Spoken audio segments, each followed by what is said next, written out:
ស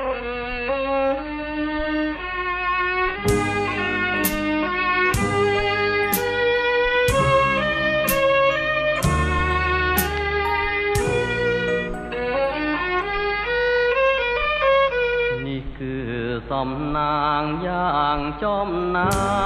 នដែលវាសនាបាននាំឲ្យរូបខ្ញុំចាំចិនកិនផងបំណងលើមុំអខំពុំនំឡាមជីវិតក្លិនកុលាបជ្រាបសពប្រានប្រយ៉ាងព្រៀបបាននឹងទឹកអមរិតកែវអើយសូមស្ងួននួននាងអាណិតស្រោចស្រង់ជីវិតដោយប្រណីសូមសច្ចាចំពោះមុខមានភ្នំសនទុកជាសាងសីបើខ្ញុំមិនស្មោចំពោះស្រីសូមអ្នកប្រឡាយខ្ញុំចោលទៅកំពុងធំជំរុំចិត្ត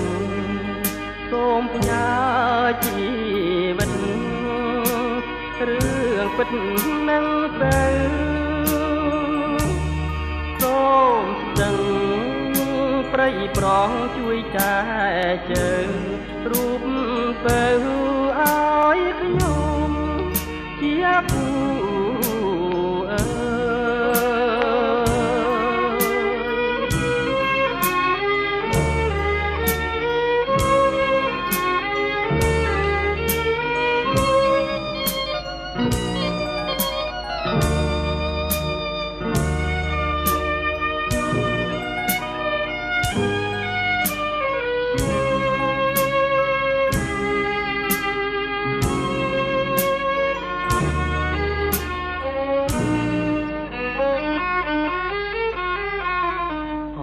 កំពុងធំជំរុំចិត្តសូមផ្ញើជីវិតរឿងពិតនឹងទៅសូមស្ទឹងព្រៃប្រងជួយចែកជើងរូប